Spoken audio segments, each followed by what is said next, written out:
Good morning and welcome to the Board of Education's third FY 2022 operating budget work session. Today, we will continue our review of the superintendent's FY 22 operating budget request. The order of review is reflected on the posted agenda. Staff will continue to provide a review of the superintendent's recommended operating budget by chapter. The board is scheduled to hold another work session regarding the operating budget on February 16th, 2021, and will take tentative action on the operating budget at our board meeting on Tuesday, February the 23rd. As we go through today's budget chapters, I urge staff to point out pertinent issues that may be of concern to the board. As always, board members are free to ask questions at any point during the presentation and request staff to provide information on specific issues. We shall now proceed with the review. Dr. Smith? Thank you, Ms. Wolf, and good morning to you and to all of the members of the board and all the staff. Many of the staff members on here today and I have been together since 7 and 7:30 and 9 and 9:30 this morning. So we've already spent a lot of time together with a lot of different areas of work of the school system. And one of the most important areas of work of the school system right now, of course, is the effort and the work that has been done, is being done, and will continue to be done to reopen our school buildings. School is in session every day, every school day. And building our physical facilities have not been available now for more than 10 months. And we understand that and know that. Certainly the press conference last week by the governor and the state superintendent has generated a lot of conversation, debate, discussion, and some rather acrimonious statements across the state and the community. Right now I'm looking at a headline from 6 o'clock this morning in the New York Times that said, Biden is vowing to reopen schools quickly. It won't be easy, and it will not. The New York Times obviously has a firm grasp on the obvious, and in terms of that, it won't be easy. But we'll be back this Thursday, as the board knows, to have a full discussion about next steps. And then again, the second week of February, the fourth week of February, and we'll just continue to go forward. And so I just wanted to make that statement about the efforts that are ongoing and how we can continue to work together to begin to have students back in physical facilities again. We're obviously continuing. And someone wrote to me recently and said, stop complaining about all the emails that you get. And I'm going to say I'm not complaining. I read them because I need to know what you think and what you believe. But my point was not that I'm getting a lot of emails or that it's a burden, as the person said. My point is that there are lots of different opinions, lots of different perspectives, lots of different ways of thinking about this. And no one right now has a corner on the market of what the belief is about the opening of physically in-person experiences in school buildings. And we'll just have to continue. And I'm talking specifically about Montgomery County and Maryland, not talking about the rest of the United States or other states or communities. So I just wanted to start with that statement this morning because it is obviously on everyone's mind right now, everyone's mind. And we're all thinking about it and working on it. And we will continue to do that as we go forward. Today's the third of our budget work sessions. I'm so pleased that we have the fourth one scheduled for February 16th, and we can begin to discuss some amendments on that day. And we'll bring back some amendments because things are shifting constantly. I will remind everyone that we are right now in our analysis, $39 million in local funding below last year under maintenance of effort. And the governor's budget, we're still trying to sort through that and make sense of it. There are a lot of different angles to it, and we want to make sure that we understand it. But it was positive in terms of overall funding, and then we're continuing to wait on the federal government and the State Department of Education to give us more guidance on the federal legislation, which is going to provide funding specifically from January, February of right now, 21, until October 1st of 2023. And that funding is going to be really focused on the mitigation and support around the disruption of teaching and learning that's occurred, the intense focus on our most poverty impacted schools, the social, emotional, and psychological support for our students, and our digital and technological innovations that we need to continue to grow and build out on behalf of all of our students, and particularly those students who will remain in virtual learning by choice as the new school year opens next year, because we do have many families that say to us, even as the vaccines rolled out, my child's health conditions, my child's circumstances are such that we're not going to be able to send our child back to the public school system or any school building for that fact, even in the coming months when we talk about going through the summer and the fall. So we're going to have a lot of people to serve in a lot of different ways as we do this. If we could bring the slideshow up, I want to share a graphic that we've been working on, and this is our latest iteration. Next slide, please. This is something we've been talking about in different levels and something I just talked about, but you can see these are the areas of work that we have to have a plan for. And you see down at the bottom, it says January 2021 through September of 2023. And right in the center of it, there has to be a plan with a purpose. And the purpose here is outlined. There has to be a budget that supports that plan. And we're in the very iterative, constantly evolving process of developing that budget.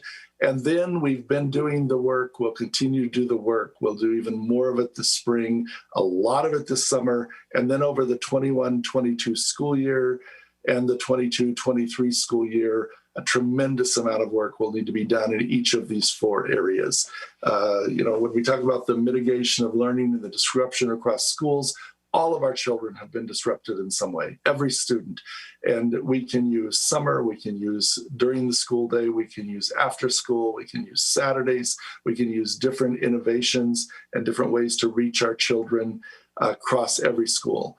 When we talk about the focus on most poverty impacted schools, we have to think about the students who have the fewest resources in our community, the greatest need, and the impact of this pandemic and the closure of our community on those children in very different ways.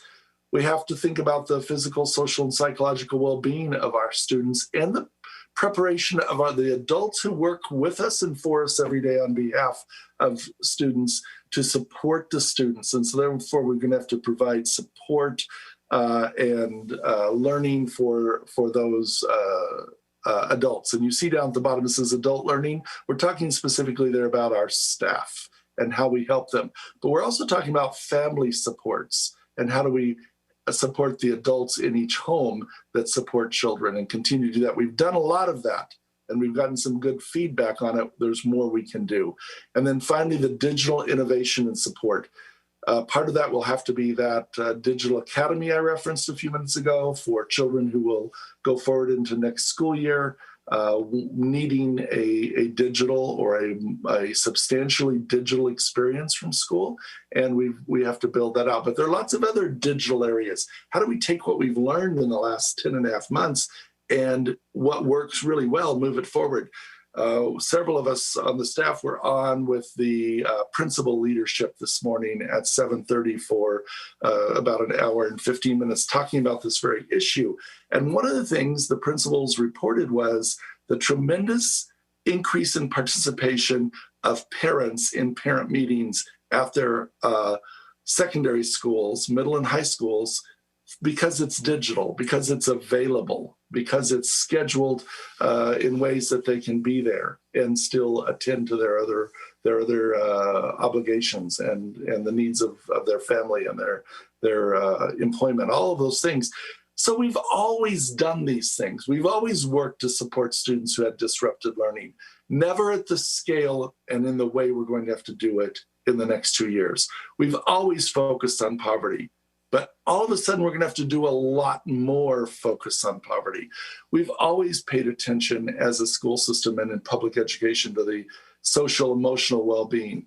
But that, once again, is much more pervasive and has to go much deeper. And finally, we've been using digital tools for 20 years, but all of a sudden they have become an integral, absolutely essential part of every single day.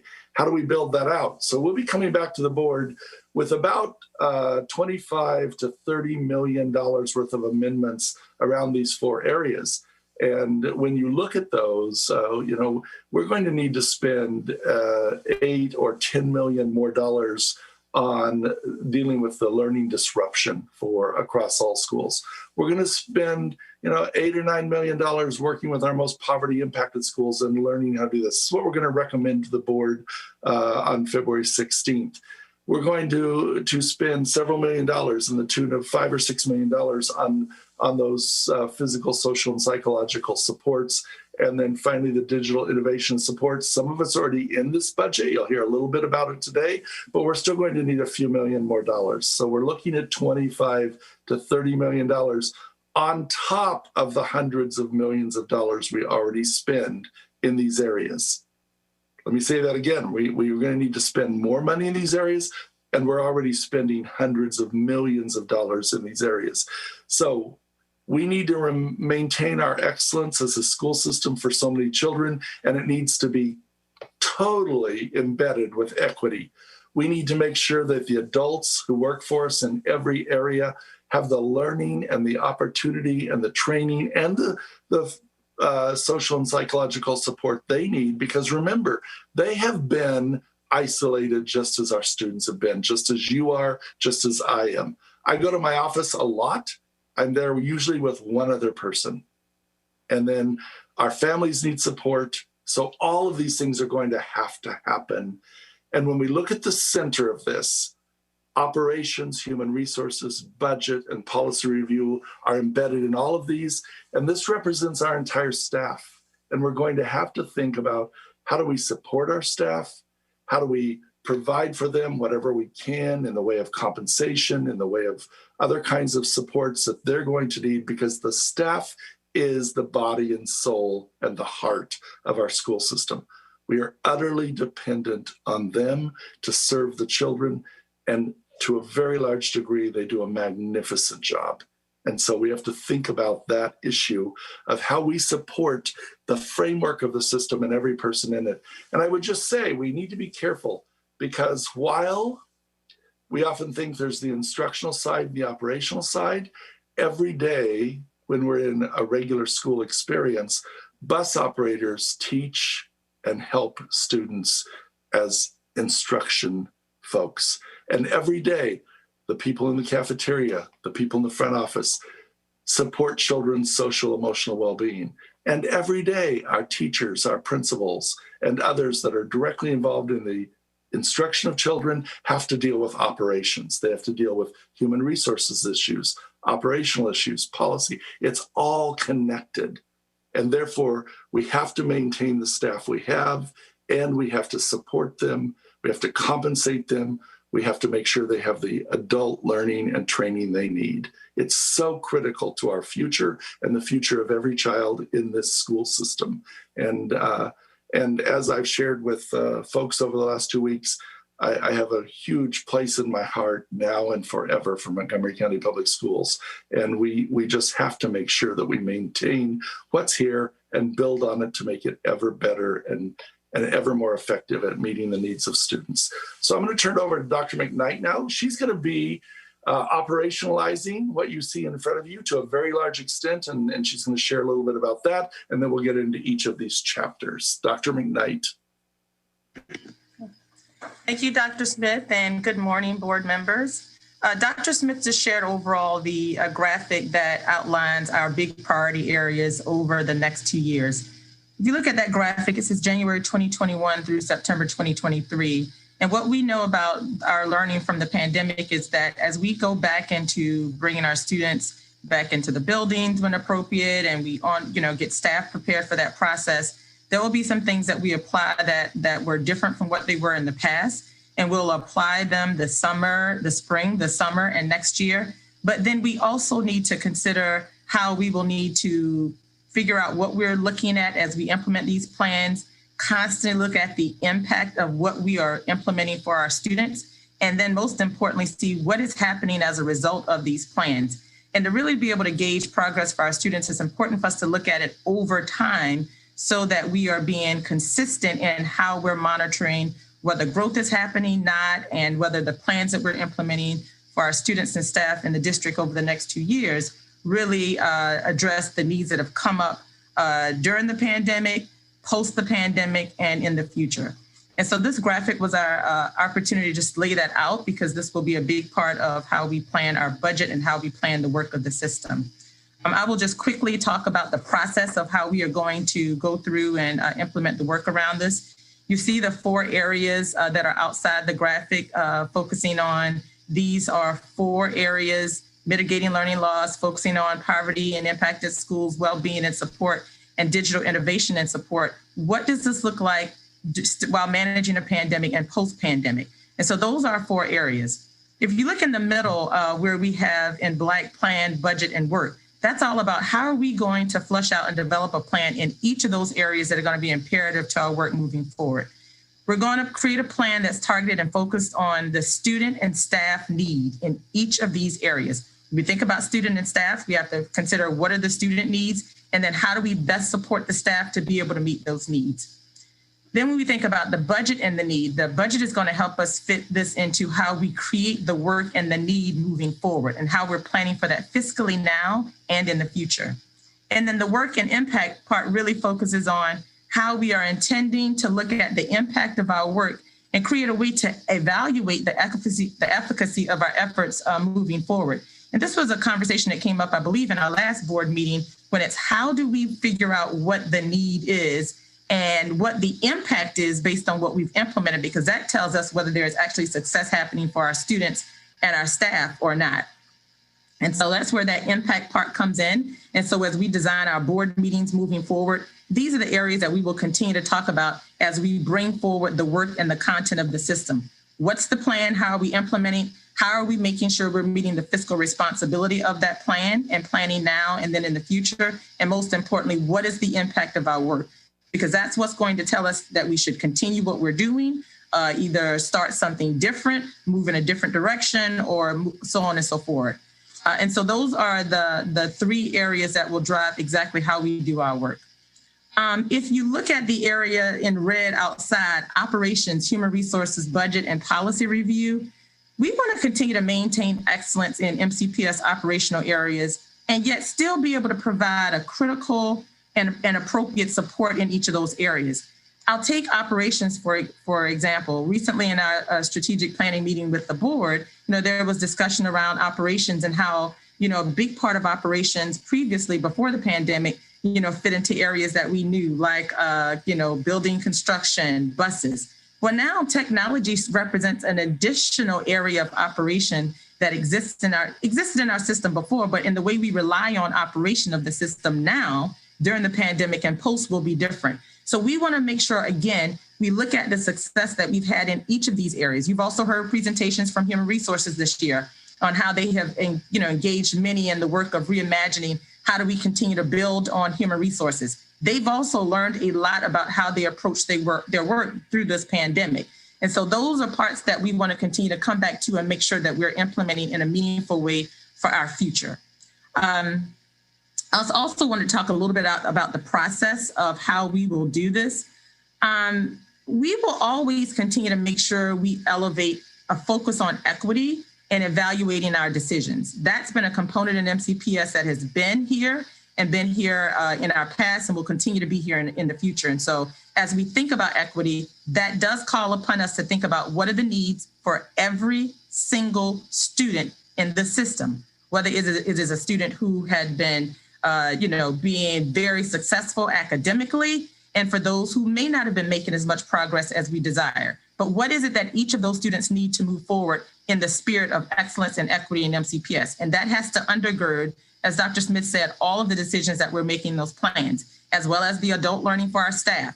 That has to be a focus, because in order for us to make sure the information and the impact of what we intend really does impact our students in the way that we want, we have to invest in the staff and the family supports. And so all of those pieces undergird what we see in that graphic, because that is the work that has to be folded into how we interact with planning out this work now and for, as I said, the spring, the summer, and the fall. We also want to make sure that we are not doing this work siloed. We would not have survived if we had not continued to constantly get the input of, Dr. Smith said, our principals, our teachers, our parents, our community groups, our associations, as we plan out all of this. So when you look at this plan, this 2-year plan, know that this is one that will be done in a collaborative effort across all of the spaces in MCPS to ensure that our work is reflective of the needs of everyone.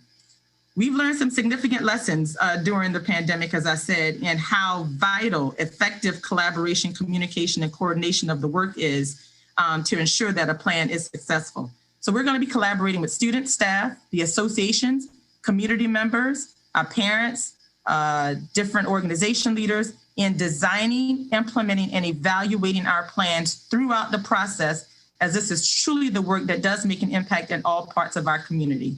And working together is absolutely the only way that we can ensure in MCPS that the history of innovation and excellence continues and maintained for us moving forward.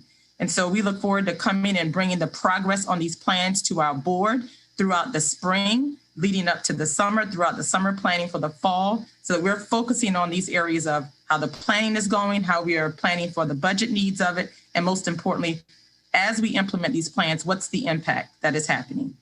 So we just wanted to take that time to go through the process of how we look forward to working with our board members and our staff and our community overall in implementing this plan. So I'll stop right there and see if there are any questions before we move forward on to discussing Chapter 6 in our budget. Are there any questions? Seeing none, Dr. McKnight, you can continue. Thank you. Okay, so at this time, we'll turn it over to the staff to begin Chapter 6 review. Good morning, everyone. We're going to talk about Chapter 6, which is the Office of Engagement, Innovation, and Operations, but I'll first turn over to Mr. Morella to frame this. So we have, we're going to go through Chapter 6 through 11 today. These are more of our support type offices. We have spent our time doing the special ed and our K-12 budget so far and the supports we provide for children. Today, we've grouped these last few chapters as they're more of an operating support type venues. And we're going to start with my friend Derek, and then Pete will be coming in, and Essie and myself. So thank you. All right.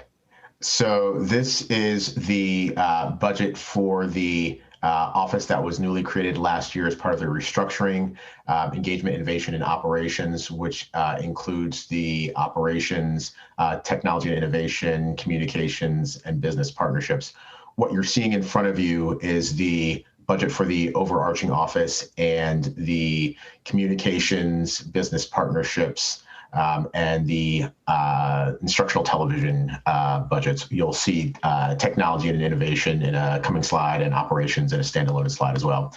So this budget, 76% is salary and wages, and that includes the staff for doing translations and interpretations for our school system, media relations, social media, folks who are working with our business partners to bring them in to support the system, running the Summer Rise program, and of course, the great MCPS TV crew who is making this particular meeting and so many meetings happen as we speak. So shout out to them as always. So that represents the salaries and wages. As we get to the contractual services, we have the web content and cloud services. So that is the back end to our MCPS website and all that content. And I forgot to mention that within the salaries and wages, there are also the staff who maintain the overarching website for MCPS and the many pages of information. Again, back into contractual services, interpretation services and language lines so that we can meet the specific needs of all of our community, regardless of what language they speak. We have funding to help us engage better with our families using new techniques to reach them and contact them, whether it's radio ads or back to school fairs. All of those things come out of that budget. We've been really focused on having closed captioning to meet our deaf and hard of hearing community, photography to tell the story of MCPS, and all those other things that will allow us to, again, communicate with our communities. And of course, there's the funding for the Summarize program. For those who are new to this conversation, Summarize is a great experience that allows our students to engage in the workforce and learn about various careers while also earning some funds to make it a real experience. In addition to those and supplies and materials, again, funds to invest in new creative ways to reach our community. And of course, the MCPS Special Revenue Fund. I just want to point out that they are a distinct budget line, different from the operating budget. That money comes directly from the Montgomery County government through the PEG funds and ends up in the system. So it's not in our official operating budget. And with that, I'll see if there are any questions. Are there any questions? Ms. Silvestri? Thank you. One of the things that I know is most important for families that do not speak English is the ability to communicate with their child's teacher. Could I get as a follow-up, or if you know Mr. Turner already, are teachers mostly using Language Line, or are they using new technologies like apps like Class Dojo, or what? I just really think we need to pay attention to that and invest in that, because in my experience, that's the interpretation that matters the most, teacher to parent. So I just wanted to see if you have that information now, great. If not, if I could have it as a follow-up. Thank you. We can certainly follow up. It is a combination of things, from Language Line to the new Parent View system has translation, so the contact back and forth between the parent and the staff can be translated in that service. We also know there's a lot of staff who use other colleagues and ask them to support in the translation as well. So it's a combination of all those resources used together to meet the needs of every family. And again, we will continue to invest in that. We see every year that more and more people are accessing Language Line to help connect with their families.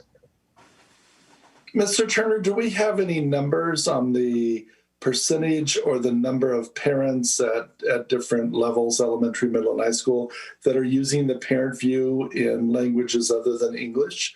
Because if we do, that would be a good piece of information to share with the board, with me, and with our community.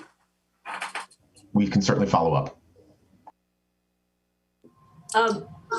Mr. Turner, I don't know if this is here, but in last year's budget, you had allocated some funding for, I forget what the term was, education promoters, which were community members that were going to be kind of trained to go out into their own neighborhoods, their own bus stops, their own school communities to do spread the gospel, whatever message that we're trying to get out to the community.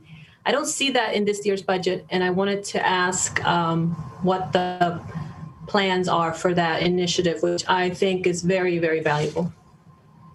So the funding is in here. It's a smaller amount than we had originally asked for because of the transition to the COVID budget. But the money's still in here. It's under the line that says engagement innovation, and that's where the money's allocated. And we have a lot of new tactics and techniques. We're doing one-on-one parent-to-parent engagement experiences, so that parents are training other parents on how to navigate the system. We're helping to support that. We have a new partnership with Radio America, so that we have a regular show talking to our families who listen to the radio and engage that way. We're using social media in different ways. And once we are able to have more one-to-one engagement in the community, doing the door knocking and those things as health and safety conditions improve, we're going to continue to invest in that model, because that's what we'd hoped to do. But the situation around the pandemic has slowed that progress. Ms. Harris, I saw your hand. Yeah, thank you. Two questions, but first I'll just build on Ms. Silvestri's comments. From my experience in the classroom, I know that we often do have difficulty communicating with the parents of our students when the parents' primary language isn't English. And particularly, I think there's a need when we have critical messaging, specifically for our students with special needs, IEPs, 504 plans. Are we looking at having a robust way for teachers and counselors and special education teachers particularly to access help in communicating with those families when initial attempts aren't working? And the second part of that is, do we have a way to provide our school-based staff a resource indicating how many of their colleagues are bi or tri or multilingual? Because I know from my own experience, it was often a scramble to find a colleague with other language skills who could assist me in communicating with families. And it would have been really helpful to have just a list from my school that listed the language talents of the people that were in my building. I know that we have collected that information centrally, but I don't know that we've distributed to schools, and I can work with my colleagues in human resources. Ms. Harris, that's something we'll want to pick up on again. We actually started 3 years ago with the idea of collecting all of the languages that our staff members speak. And we've also addressed that with our employee associations around compensation and ways to support them when they bring that set of skills to, because it may not be specific to the job they do. In fact, many of our staff across the system during this crisis have helped us tremendously in many areas of operations and food service and other things. But one of the things that we want to get to, and I'm confident that once last March 13th occurred, it stopped because all the focus was on just getting everything stood up and moving forward. But I'm confident that we have a good plan in HR because it was being developed and all the information was being collected during the previous year and last year about this. And so it should be able to be accelerated quickly once we're back into physical space with one another and we're able to take advantage of the tremendous resources that our staff members bring to their jobs that we often aren't, it's not part of their job description, but they bring the resource, and how do we tap into that and treat them equitably and fairly in terms of what we ask them to do. I have a question. Earlier you mentioned that there's been a lot more interaction between the parents and the schools, and you attributed that to the virtual environment. I wanted to know, does that include our non-English speaking parents? And do you have data on that? We didn't speak specifically. What I shared was anecdotal from talking with principals this morning. They were talking about PTA meetings, registration meetings, other meetings like that. But we can follow up with them and see if we do have some data about the parents who have been interacting to greater levels, because that was something that they said they want to be able to maintain once we have the in-building experience for kids back in place. And so we will follow up on that and find out more specifics and see if we have data that supports that. Thank you. Are there any other questions? Okay, you could continue. I don't know if it's Mr. Turner or is it Mr. Sibanini now? Actually, I think it's me. I think it's Etsy McGuire. Okay, great. Operations. So thank you. And what we see here in the chapter of operations really reflects our Department of Facilities Management, which is our maintenance, our school plant operations, sustainability and compliance, as well as capital planning. And construction's in there too, but a lot of the construction budget is actually in the CIP, although some of it is in facilities management operating budget as well. We also have the Department of Materials Management, which is the warehouse and all of our materials and supplies there. It's also procurement, printing and graphics, and of course, food services. And then we have our Department of Transportation. And those are the three primary departments that you are seeing reflected in this chart here. Certainly in this budget, we do have a lot of funds in materials and supplies. Some of that's reflected in equipment and purchases for maintenance for building services and also, of course, for transportation. Some of it also is reflected in, again, transportation and buses, those leases, and a lot of the vehicle fleets that we have here. I do want to make a note, part of what you see in the large other category is a couple of factors there. One is utilities. So again, that's one reason why you may see sort of a larger undefined amount here. That really is our utilities budget, which comes out of this chapter. And then certainly also our food services program. Food services is a very obviously centrally important service that we provide in operations. It does operate out of its own contained fund, and that is required under federal regulations that relate to how we are able to and required to structure our revenue collection, but also our reimbursements from the federal government. And all of that spending authority does reside in one place in the enterprise fund. A couple of notes I'd like to point out about food services. We have, since the beginning of the pandemic-related closure last spring of March 16th, we have served 11.5 million meals. And I just have to give a huge shout out of gratitude to the food services teams who are, of course, supported by our security teams and also our transportation teams. They've done all of that without being in what they're used to being in their home kitchens. So that's been, again, an opportunity to think differently and really lean into providing those services to our community. And we so appreciate them. In this school year alone, we've served 3.5 million meals in the year to date. And again, given all of the changes in our structures and in families' routines, we are just very pleased to be able to continue those services. It is important to note that, again, because of the unusual service delivery structure that we find ourselves in and the atypical revenue structure that we're in, we are experiencing some additional costs in food services that are not as supported by revenues as we have experienced in the past. And so that is a revenue structure. Again, the requirements of the fund are that the fund stay self-sustaining, and we are still self-sustaining. The fund is in the positive territory, but we are experiencing, again, significant cost structure that is going to be challenging as we continue, and that we continue to look at to maintain the health of the fund.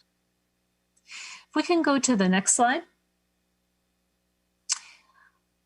We really, as have other departments and areas, we are working to carry forward the central structure of our operations and really maintain what we do as efficiently as possible. So we don't have a lot of significant budget changes in these areas. We are adding some funds related to enrollment and new space, and these really reflect sort of the natural increases that the system is experiencing in regard to these areas. The 19 buses that you see added here for transportation needs for choice programs, that really reflects the overall increase and expansion of the choice programs across the district, as has been certainly the initiative and the effort for a number of years now. And this is really part of our incremental approach to adding and building out the infrastructure that's needed to support that and to support that increased access and the access for families and for students. I do need to emphasize that the 19 buses you see here are actually half of what we anticipate needing to add. We are able to stretch that out over 2 years as we build it into our replacement cycle, our natural replacement cycle for our fleet. And so that this is an additional cost that will be repeated again next year. And then again, you do see a small increase in building services positions related to an increase in square footage. We have a formula that we work to hold to have appropriate building services staffing. And this just reflects some of the natural, again, square footage increase that we see from additions and other projects coming online. The enterprise and grant shift funds that you see here, that's really about appropriation, and that's an important dollar amount that again reflects our experience in those areas, particularly in food services. But it's really about appropriation and spending authority from the council so that we can do what we need to do in these areas. But again, that does not represent new tax dollars. It just represents, again, sort of how we structure the spending in that fund. And I believe that concludes Chapter 7. Ms. O'Neill. Yes, my questions really are, obviously based on the fact that when we come back in the fall, we will not be out of the COVID experience. And, one piece of protocol is about more frequent and more thorough cleaning. That obviously involves more people, building service workers, custodial supplies. Obviously we'll have to replenish PPEs and possibly change air filters on a more frequent basis. How is that being interpreted or planned for in this budget? So certainly those are very critical issues, Mrs. O'Neill, and they are front and center on our thinking as well. And some of it is that we are prioritizing. We absolutely are. We will accomplish the core mission elements that you're referencing in terms of meeting those standards for cleaning and operations for building services, and of course, continuing to purchase PPE. We have been taking note of the amounts that we're spending now and anticipate certainly carrying forward from a purchasing perspective, those amounts. But some of it does come down to priorities. In terms of internally, we know we need to focus our efforts and our spending in those areas. I think when it comes to building services, we certainly, again, will just continue to look at their duties and responsibilities to assure that we can meet those requirements. Ms. O'Neill, one of the really good pieces of news in the federal legislation is they expanded it to include responses in facilities to the COVID-19 pandemic and post-pandemic. And so that is going to help us. And part of what we'll be continuing to talk with the board about is all of the work that's gotten done around the heating, air conditioning, and ventilation systems, the air purifiers. And the good news is that we can continue to do that work not only with our own operating funds and capital funds, but also now with the federal dollars that are available. So that will be part of the overall conversation as we move through the next 3 months, that we'll be identifying money in ways that hasn't been typical for grant funding or even for operating funding. But we've been using operating funding, and now we're going to be able to add grant funding to that for that area, that body of work. I appreciate that. Obviously this weighs heavily on all of our minds, but that particularly the issue about building service workers, because in the typical school year, the normal pre-COVID school year, our building service workers were stretched pretty thin, especially as we had increased the number of portables at schools. And I'm really concerned because I know how important the cleaning will be in the post-COVID world. So I'm concerned that we have enough building service workers. Are there any other questions? Ms. Harris. I just have a quick question. Would it be possible, and I don't expect it now, of course, to get a further breakdown of the 39.3 million in utilities, how that breaks down as far as electric, gas, water?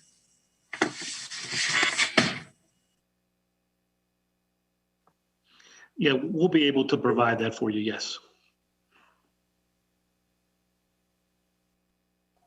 Are there any other questions? Ms. Silvestri. Ms. McGuire, I believe this is the right chapter, but I read in the budget book that there is a new Office of Sustainability and Environmental Compliance. Could you tell us more about that? Absolutely. I'll say a couple words briefly, and then perhaps Mr. Adams can chime in a little bit more. And thank you for raising that, Mrs. Silvestri. We have been looking very carefully at our Department of Facilities Management and looking at the structure and how that structure supports really the evolving and compelling changes and dynamics of our duties and functions as a school system. And so we've taken the functions that are there and really worked to align them into some new divisions. And as you're saying, the Division of Sustainability and Compliance is one. The other piece of that is we've blended together many of the elements of maintenance and operations, school plan operations together. So we now have one integrated division of school maintenance and operations. And the vision there for both is to really, again, develop some very thoroughly integrated and blended teams of expertise so that they can bring in each of those areas a very holistic approach to schools as well as to the systemic aspects around sustainability. And so in the fall, the board did actually appoint the new directors over those divisions. And what you will see in the budget that gets carried forward is, again, really the continuation of building out that structure. But maybe I'll take a minute and defer to Mr. Adams to just speak a little bit more about the work in that area. Sure, thank you. Yes, one thing I would say is obviously sustainability and compliance is a significant area of work that we want to focus on. And it's not just the facilities, it's a system-wide approach. So the sustainability pieces are not just buildings, it's a full scale. So this division will be working with everyone from transportation to materials management to sort of the human work that happens in schools. So everything from composting to how do we operate our buildings and how do we translate that into families and homes. So really trying to align that with the county's vision around sustainability. And the compliance piece is really important for a lot of reasons as well, as it really is focusing on having a separate unit that just looks at our compliance areas. I would say one of the areas, ADA, that is an area that we want to have a core focus with one division that focuses on that, looks at it from obviously compliance, but also looks at its impact to students and teachers and families that engage in our schools. And the last piece I would just say is the merger of maintenance and operations. And Mrs. O'Neill, it was very refreshing to hear your concerns around this area because it's obviously a concern of ours. But maintenance and operations are merging for a variety of reasons, both from cleaning, but also how do we change the way we maintain our buildings and how do we extend the life of these buildings? So the building service model, which typically I think many think of just from a cleaning perspective, is a blend with maintenance.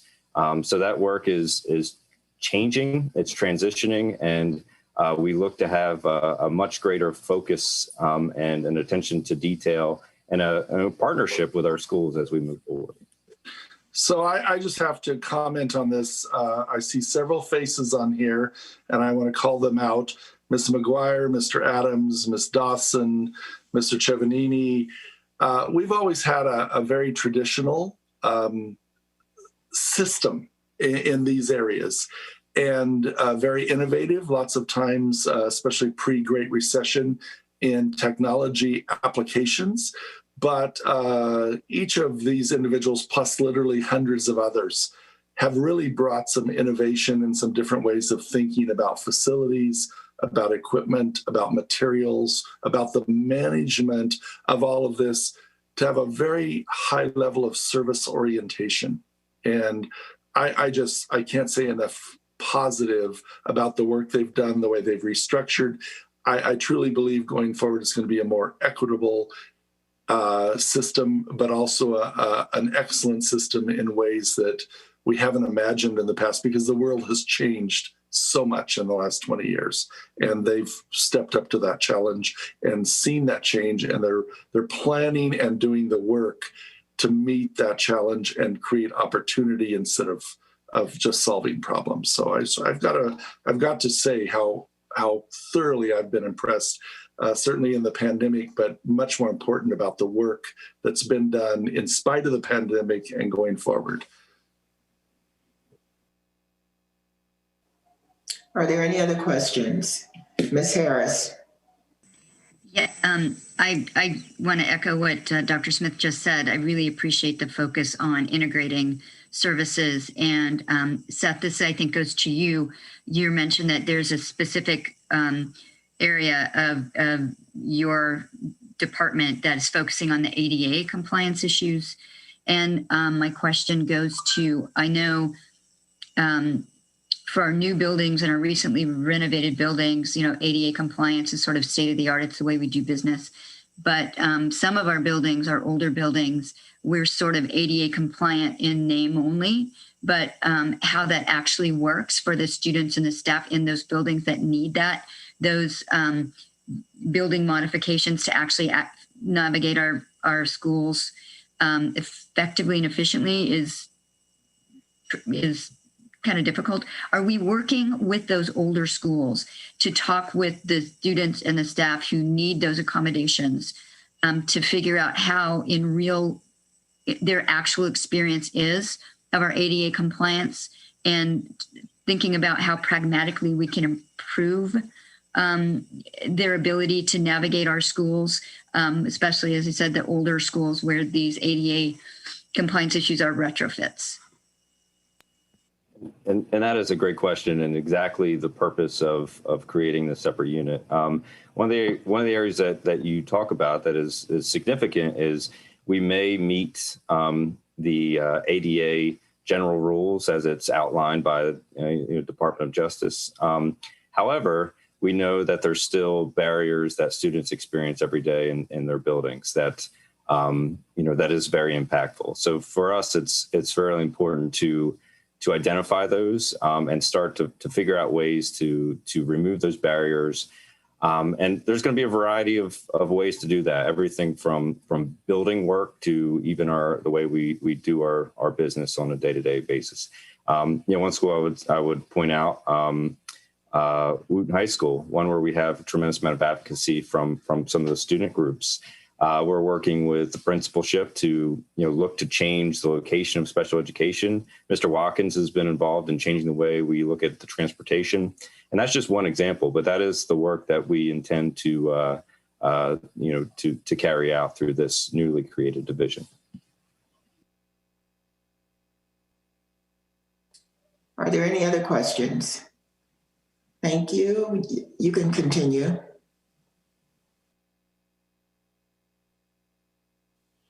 Okay, Mr. Chevanini, I believe you're up now. Thank you, Dan. So good morning, President Wolf, board members, Dr. Smith, and Dr. McKnight. We want to give you an overview of Chapter 8, which is the chapter devoted to technology support and infrastructure. Our three directors are also here to answer any questions that you may have. With me today are Pete Dezasaki, our Director of Business Information Systems, Dr. Kara Trenkamp, our Director of Technology Integration and Learning Management Systems, and Chuck McGee, our Director of Infrastructure and Operations. Our budget needs are largely unchanged from last year.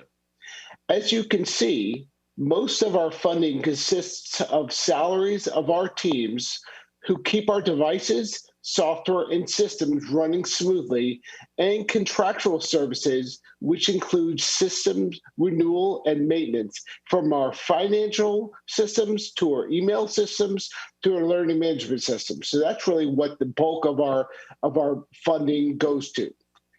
Next slide, please. There are only three significant changes to our budget from last year.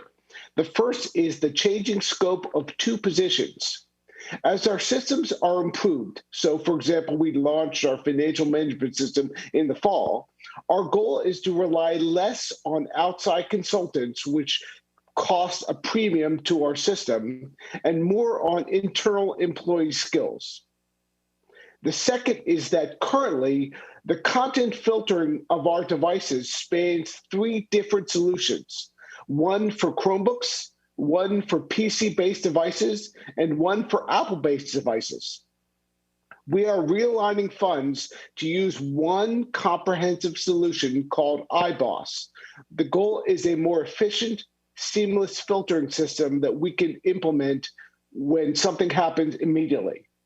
And the third is realigning funds to continue the use of a system that seeks to better train our workforce on various security issues like ransomware and phishing attacks. We know well that these are devastating events that happen to school systems. Look at our neighbors and things that have happened there. We have many security solutions in place to protect us, but recognize that educating our workforce is a critical part to prevention. Next slide, please. There are changes in the cost of phone and internet, which is the rate change other. These are fairly routine and are reflected in the rate changes that you see here. And then finally, as you know, devices like Chromebooks and laptops are not traditionally purchased in our base budget, but in direct funding from the county, or for this year, in state and federal funds. We will be able to purchase laptops for all of our teachers this year, and replacement devices for our secondary students are arriving now, even though they were purchased in July. That's how long it takes right now for us to get devices. Both sets of devices are scheduled for implementation in the spring. And the budget set forth that you see above does reflect support for those devices. And with that, our team and me will answer any questions and hear any comments that you may have. Ms. O'Neill. So in past years, when we've had discussion about technology, one of the focuses, unfortunately, had been about repair of Chromebooks, kids popping keys, and damage to the devices in schools. Have we had that same kind of experience now in the virtual world, or are people or children more caring of those devices since they're so dependent upon them? Yeah, that's a great question. So we have found that those types of things like popping keys are happening far less frequently. We are working on a system where at 45 West Goody, for example, every day, because we are implementing a one-to-one solution of devices for students, we're having less of those minor issues and more major ones, or not more major ones, but some major ones. So, for example, a screen may break.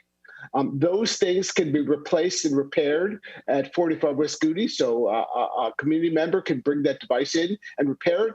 We are recuperating costs for avoidable damage, and when I say avoidable, for example, a cracked screen is considered avoidable. We have recuperated, I believe, as of mid last week, about $80,000 of avoidable damage. Damages that are considered things that just happen to the device are things that there is no charge to a community, of course. There's also no charge to a community for using the device and keeping the device. Other counties charge a yearly maintenance fee, and we have chosen not to do that here, which is great. We simply charge for things that are avoidable. Does that kind of answer your question, Ms. O'Neill? Yes, thank you. You're welcome. Are there any other questions? Ms. Harris. Sorry. Yeah, this goes to some of the things you were talking about, Pete, when it comes, I think, to infrastructure. I know that we teachers had some kind of the competing challenges this year of both transforming all of their instruction to a virtual platform, but also learning to navigate the new Synergy system. And many of us had significant challenges when it came to syncing information between Canvas and Synergy. And first of all, shout out to your ITSS school-based staff. They're amazing. They do incredible work every day.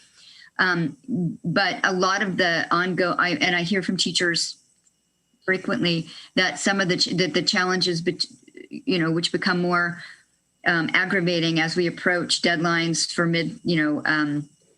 midterms and the end of marking periods with the syncing between the two systems, and sending in the help tickets to the help desk, and some get resolved, some don't. So are some of the system upgrades that you're talking about here directed to working through those kinds of challenges, which do take a lot of time away from our teachers who could be using that time to do other things? Thank you for that question. So there are really two responses I can give you for that. The first is that we are upgrading our help system. We are doing that as we speak. So our system will be dramatically improved over the next couple of months. And you should see things like the ability for teachers to use chat instead of just a call-in feature, for example, things like that. The ability to use smart features in help, like when you use vendors on the outside as a consumer at home, the idea of using smart features in web-based in real time could really benefit, we think, our community. So that's one part. The other part is the ability to support and better help our teachers when they look at Synergy and Canvas. There are some issues where last summer, we had planned to create super users for two for every high school and middle school and one for elementary school, but that was held up in negotiations, and we are simply waiting on when we can bring those out and provide that those experts and the training behind it to support those experts that will better serve, we hope, the schools in those types of needs, like the integration between Synergy and Canvas. We also are, honestly, every day making changes to improve those systems, right? Any new system like Synergy takes 12 to 18 months to really get right. That's part of the life cycle of implementing a new system. And because it's such a new system, there is a 12 to 18 month issue with that. However, every day we're trying to improve it. So we are getting feedback and comments from our teachers, our parents, our students, and trying to make changes to better improve their systems for sure. I'd just like to take a moment, if I could, to make a connection back to the second slide that Dr. Smith showed that had the graphic and the 2.5-year plan, and that everything that Mr. Ciavanini is discussing is the foundation, the infrastructure to do all those things around digital innovation. It's the core of that work that we build and enhance. We have a very solid infrastructure right now that allows us to do so many things and allowed us to respond so quickly in this crisis. What Mr. Ciavanini and his team are doing are finding enhancements and ways to expand that base to continue to build so that when we have digital innovation, it's stronger. We can do more robust things in the virtual world and really continue to engage and enhance the experience for our students and for our staff. So thank you to the Office of Technology and Innovation for all of your work. Thank you, Mr. Chairman. Are there any other questions? Okay, you can continue. Thank you. Okay, Chapter 9, our HR chapter, that'll be Ms. Helen Nixon. Thank you. Good morning, everyone. Today, I am bringing forward the budget for the Office of Human Resources and Development. And we know that at the heart of the work in OHRD is ensuring that we ultimately focus on work that pushes efforts to improve teaching and learning and provide a strong academic program for all of our students and the best staff that we can find. And as we look to the recovery and opening of schools and the board priorities that have been outlined and some of the big rock ideas that Dr. McKnight previewed at the start of this discussion, we know that our work in OHRD is inextricably tied to these efforts. And so while today we are putting forth the same services budget, we know that there will be opportunities in the coming weeks to take a deeper dive into some of the ideas that we heard this morning, to identify ways that we can align our work in OHRD to these priority areas. So our total budget is $18.5 million, And as you can see, the illustration demonstrates that 67% of this budget is tied to salary and wages, which is the bulk of this budget.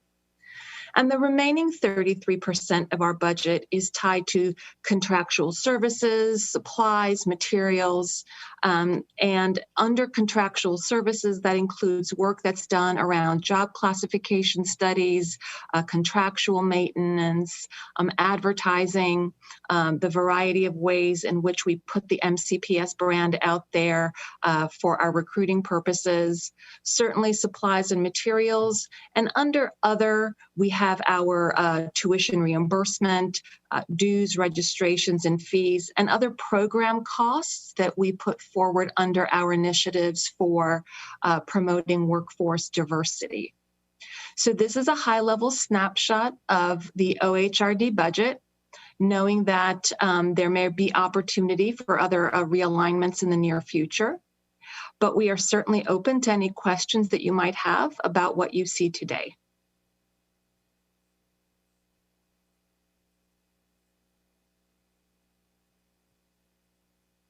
Are there any questions? Ms. Silvestri? This might be more of a programmatic question, but when we were at the board table getting an overview of the Reimagining HR presentation, the discussion went along the lines of growing your own talent. And if my memory serves me right, Dr. Smith spoke about using the dual enrollment program to encourage more of our own students to take advantage of that program in order to start their education pathway. Is that actually already happening, or is that something that we want to develop for the future?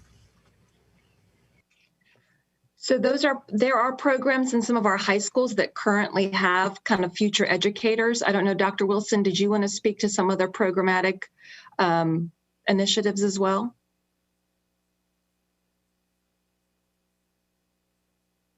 You're on mute, Dr. Wilson. I'm sorry. It was more specifically about dual enrollment. I know that there are some of these academies, but I was interested in a dual enrollment. So I can share that we started last year. So the year before last, we started with quite a number of students at the Rockville Montgomery County College campus around the math program. The challenge was that it was about 90% of the students wanted a pure math associate's, and only about 10% of them wanted the math with the education component. So we have really tried to revitalize our future teacher program in Maryland. It's called the Maryland Academy of Teaching. And so they're revitalizing that. And we are offering programs so that students can become Associate of Arts in Teaching, AAT, which you know well, holders by the end of their senior year. And the effort now is to attract them. Dr. Wilson, if you want to share more about that, that's just things I've worked on in the last 2 years. Yes, those are specific examples, Dr. Smith, to support the pipeline for new teachers, but then also moving beyond that. Dual enrollment numbers in general have expanded regardless of the fields that students are interested in over the last 3 years. We have partnerships with Montgomery College where students who achieve certain grade standards in coursework selected in their high school are able to matriculate into Montgomery College without, for instance, the AccuPlacer test. So we have opened our pathways and gateways, if you will, in order to get students engaged in a dual enrollment experience much earlier than they have in the past in terms of those opportunities. Ms. Silvestri, I'm sorry, go ahead. I'm sorry, Dr. And part of the OHRD follow-up on that is being able to track those students who are enrolled in these higher ed programs and making sure that we have a way to keep in touch with our former graduates so that we can keep in touch with them, track them. And so if there's opportunities for future graduates of our students to come back and help support summer school programs or ways that we can keep track of our own, so that we know that after they've completed their 4-year programs, that there are opportunities for us to open contract them. But what we need to do in OHRD is find ways to make sure that we have touch points along their 4-year higher ed opportunities, so they constantly know that they have an opportunity to come back and work for us. The next logical step in all of this, and this is just my view of it, but I think it would work.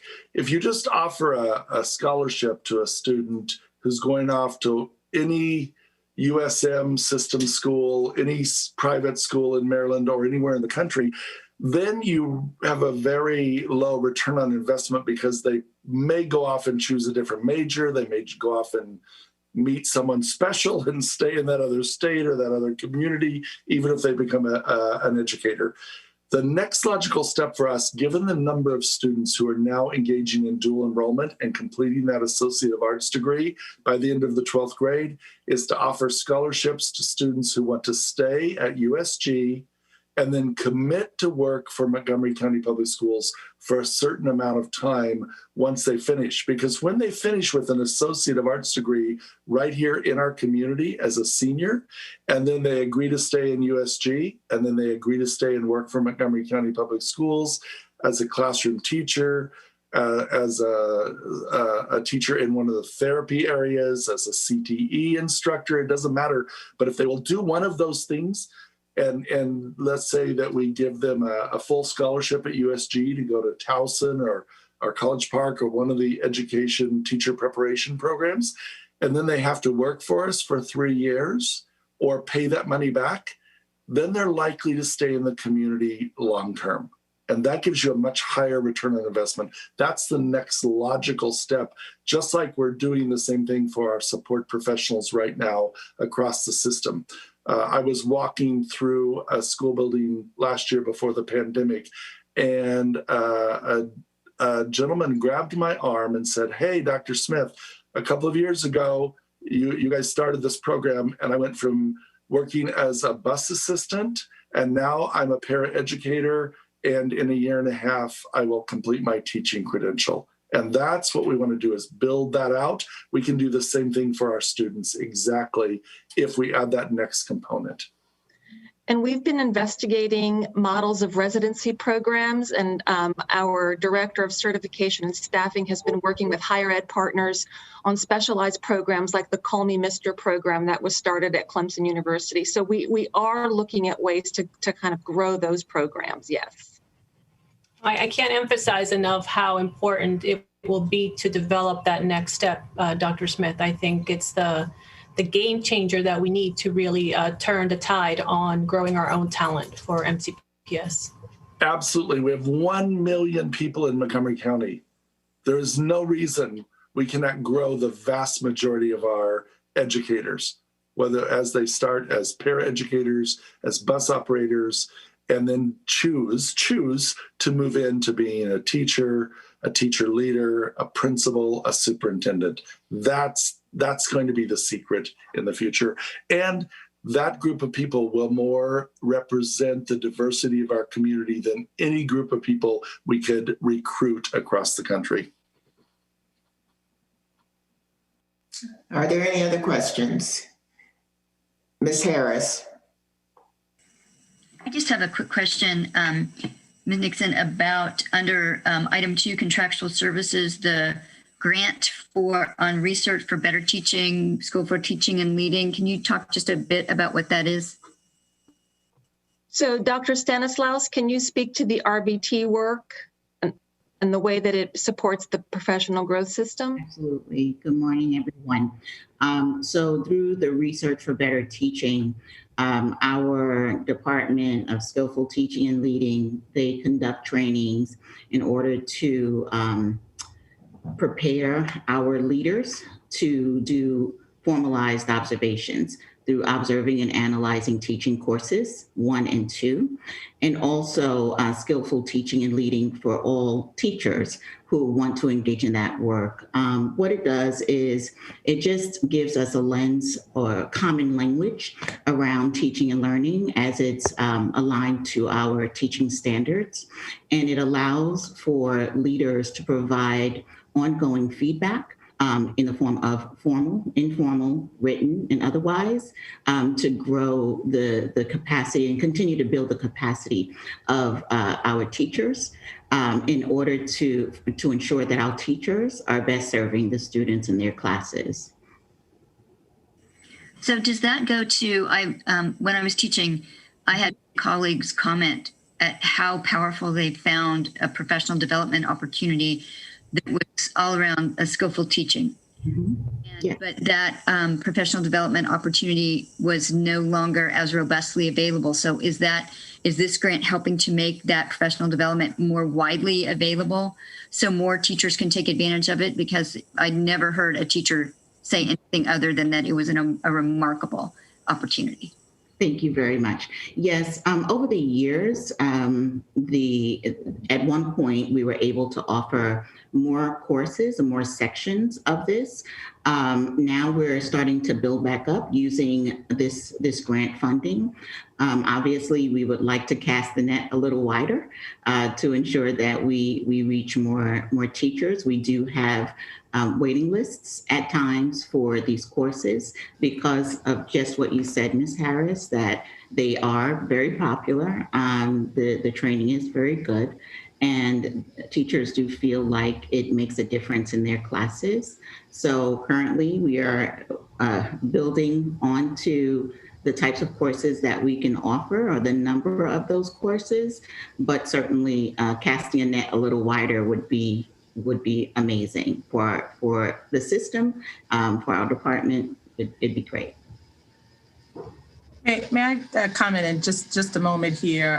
What Dr. Stanislaus was speaking of was a bit of what we delved into when we first introduced the reimagining of human resources. But then if we tie that or connect it to our conversation earlier, it's like we actually really, this is a prime time for us to revisit all of our current professional development, previous professional development, and then evaluate what the needs are moving forward and try to coordinate exactly how the system is planning for the professional development, quite frankly, of the entire system, based on what needs to be done moving forward. I am sure, many of us had the opportunity to go through many of those courses ourselves, and over the last decade, some things have changed. Some things have definitely changed this year, but there was a benefit to having that professional learning exist that could provide some consistency across the system that every educator knew was a value of what we needed to do. So now really just expanding on that in these areas of need and coordinating that through the reimagination of HR work is exactly what we intend to do, Ms. Harris, for the point that you mentioned. And most importantly, finding out from our educators in evaluation of all of these pieces, what did they find most valuable about the professional development that they've been provided? And what key points should be taken into consideration moving forward?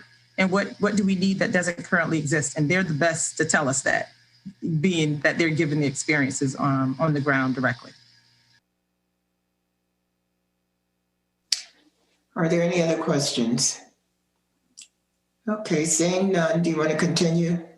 Okay, Ms. Wolf, the last two chapters, 10 and 11, I will be presenting. So can we go to the slide, please, for chapter 10?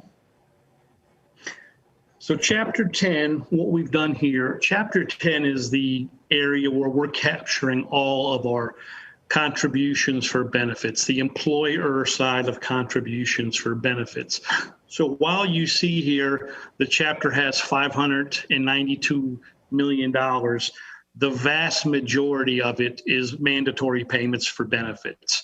What the chart we have here showing is that it's just for the other $20 million that's for the operational aspects of this chapter.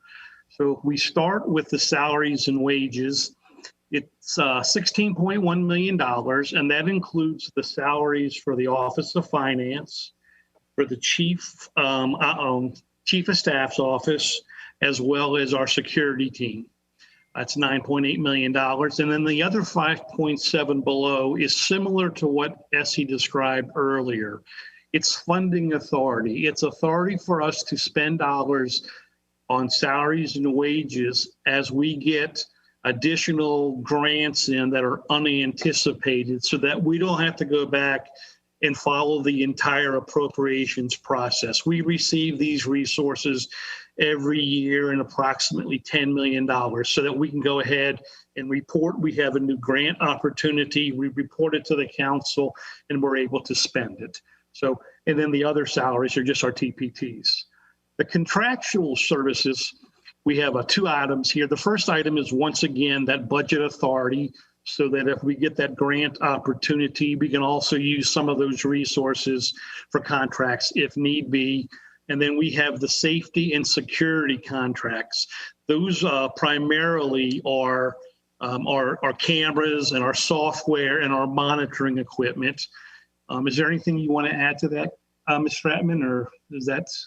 Well, yeah, they're just, as you were mentioning, it's for repairs and maintenance. Security staff have been using a lot of this time while we're not in school to make sure all those cameras are up to speed. There were a number of repairs that were needed, particularly after the unrest that happened at the Capitol. There's some re-looking at all those cameras and making sure they were all working. So that's where the bulk of that is gone. Thank you. Supplies and materials, once again, there's money set aside for those unanticipated grants, the future supported projects, and also there's safety and security contracts, which are primarily uniforms for our security staff and some miscellaneous other small supplies we have to provide them. There's an extra addition there for that Maxis Yes. structure, you know, the security computer systems that they use. Yep. Then, as I mentioned before, we have the other, which is the $570 million out of the 591 in the chapter. And there's also $10,000 set aside there for equipment for, once again, those future supported projects. So next slide, please. So the first significant budget change, we, in this budget here, in this same services budget, we had a number of realignments. So the first would be our continuity learning account, which you guys are well aware of. We set up this year where we pulled resources from throughout the school system.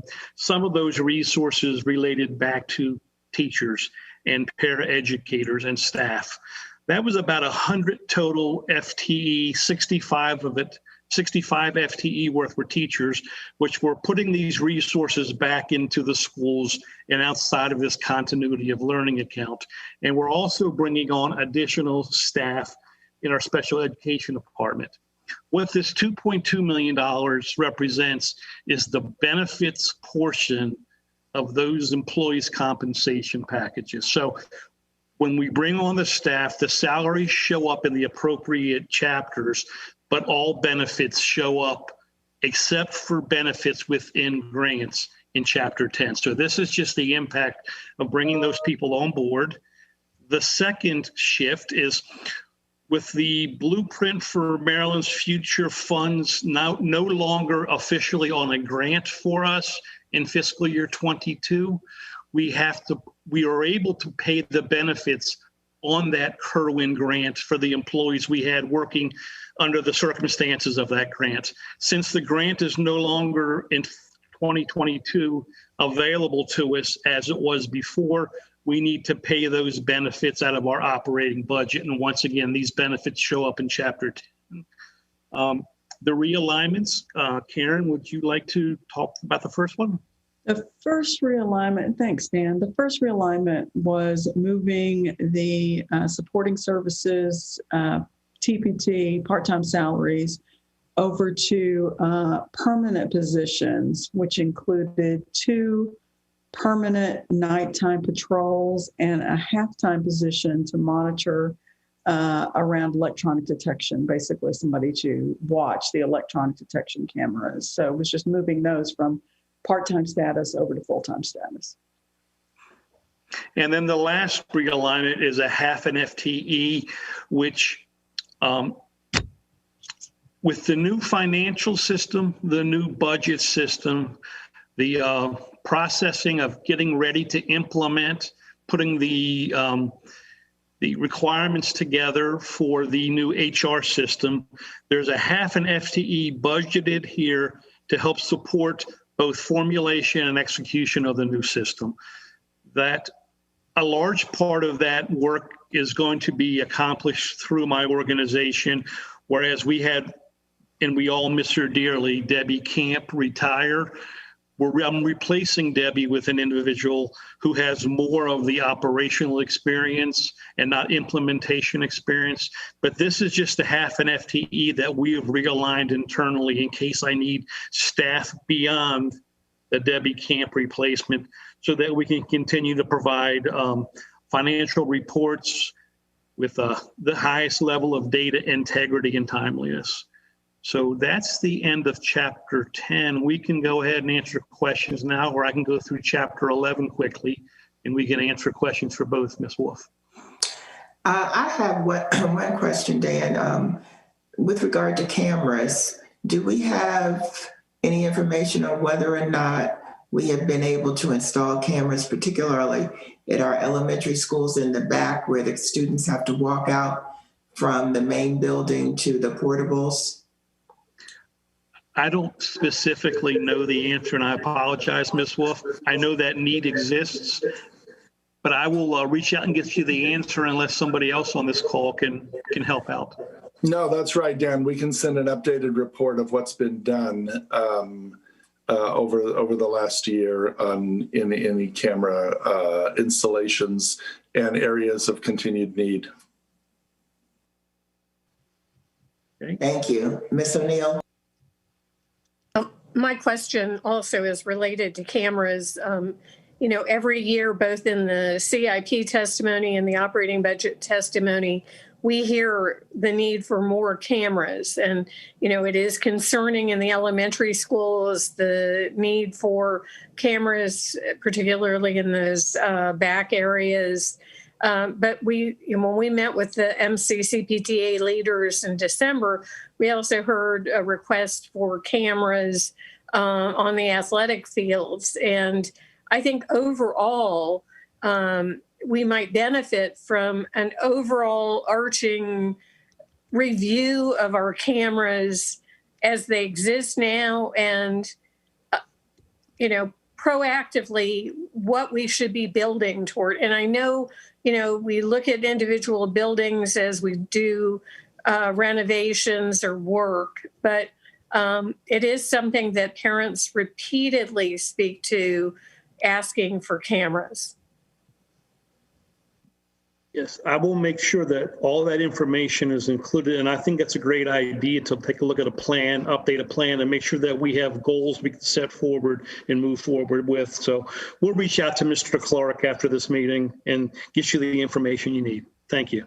One thing we can say is that all the cameras are in working order. That was part of the review, again, based on the capital unrest that happened in the last few weeks. So, but we will, as Dan mentioned, we'll get you a report on particularly those back areas of the elementary school that Ms. Wolf mentioned and the fields that, the athletic fields that Ms. O'Neill just mentioned, but we'll get that for you. And if I could just jump in with one other reminder on this piece, we do continue to have security camera funding in the Capital Improvements Program project of technology modernization. So that's another place where that funding is. And we have continued to move through the elementary school piece, knowing that was going to need to be incremental just due to the numbers of them, but we are still continuing to move forward with that. So I just wanted to, again, flag that work is ongoing, but as you're saying, Mrs. O'Neill, we certainly can provide a comprehensive report on that. Thanks, everyone. So if there's any other questions? Okay. Sorry, Dan. I'm sorry. Just wanted to be sure there were no other questions on that part. Thank you. Go on, Dan. I'm going to chapter 11 now, our final chapter. Key slide, please. And this is the administration and oversight slide. As you can see, It's small in dollars, but it's large in impact. It's about 80% salaries and wages, and they include the superintendent's office and our general counsel's office. So all of our attorneys are paid through Chapter 11. That's $6 million in total, plus we have the $600,000 for TPT for other support we need that require salaries. Under the contractual support here, we do use outside counsel as needed for some of our lawsuits. We have $700,000 budgeted for our outside law firms, and we also have $150,000 budgeted for our external auditors to come in and do our financial audits annually. Plus, there's some smaller miscellaneous contracts that we issue each year to support the program offices, MCPS-wide and Board of Education requests for information that are necessary. Supplies and materials are $100,000, very small amount. And then we have the other, which includes dues, registrations, and fees to organizations we're required to participate in as a system. Next slide, please. And there's only one realignment. This is the realignment we discussed earlier when we spoke about Chapter 4. There was a position within this Chapter 11 within Dr. Smith's organization for a paraeducator that we thought was better aligned in Chapter 4. So we moved it to Chapter 4. The resources were moved along with the person. So now there's $0 for paraeducators in this budget, and we increased Chapter 4 accordingly. So that's the end of Chapter 11. Are there any questions? Okay, I'm not seeing any questions. Does anyone have any final comments? All right, I want to thank everybody for the presentation today, and we'll look forward to seeing you in February for the next budget session. Thank you. Thank you.